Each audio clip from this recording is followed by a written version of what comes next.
Casimiro, siya na mismo ang nag-anunsyo na buhay na naman ang boxing sa Pinas. Ito at pag-usapan natin. Pero bago ang lahat, pag-subscribe po ng channel ko, huwag niyo na rin kalimutan i-click ang notification bell para lagi kang una sa balita.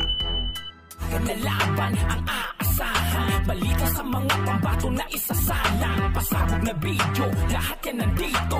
Nino Cruz TV ang iyong paborito. Pag-usapan nga po natin mga kaboxing, sa pagbabalik ni pambansang kamao Manny Pacquiao ay muling nabuhay ang boxing sa Pilipinas. Iba talaga kapag si Pacman na ang lalaban, talagang inaabangan ng buong mundo.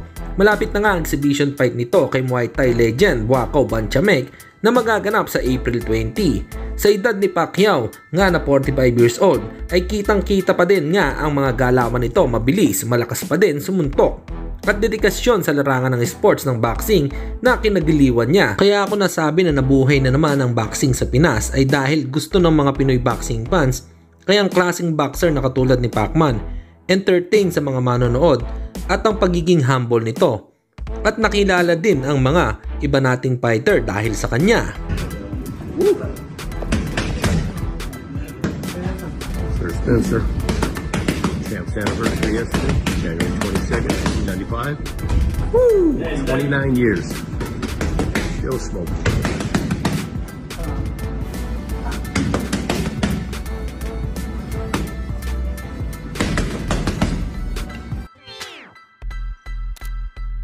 Samantalang matapos ngang hindi matuloy ang laban ni Albert Pagara versus Jasper Cayno sa isang exhibition fight na magaganap sana ngayong February 3 sa Sports Complex Benguet. Dahil sa demand ni Cayno, nadagdagan di umano ang kanyang TF na 45 to 50,000 sa napagkasunduan na 4,000 pesos. Pero kamakailan ay sinabi ni Jasper Cayno na lalaban na siya kay Pagara basta dagdagan lang daw kahit konti ang TF niya. Dahil kailangan din daw niyang kumita ng pera.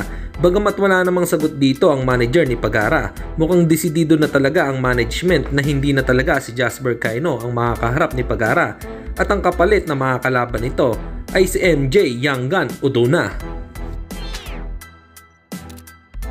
At sa kabilang balita naman tayo mga kaboxing, nag-announce naman si former 3 Division World Champion Janrel Cuadroles Casimiro na pupunta daw siya di umano sa Cebu sa January 26 personal na mapanood ng The Boxing event promoted by TBP or Treasure Boxing Promotion at Omega Boxing Promotion.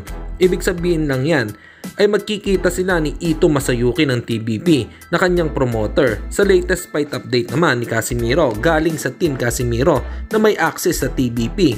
Magandang laban daw ang next fight ni Alas at magkakagulo daw ang buong Pilipinas kapag okay na daw ang lahat sa negosasyon at maanunsyo personal ang laban.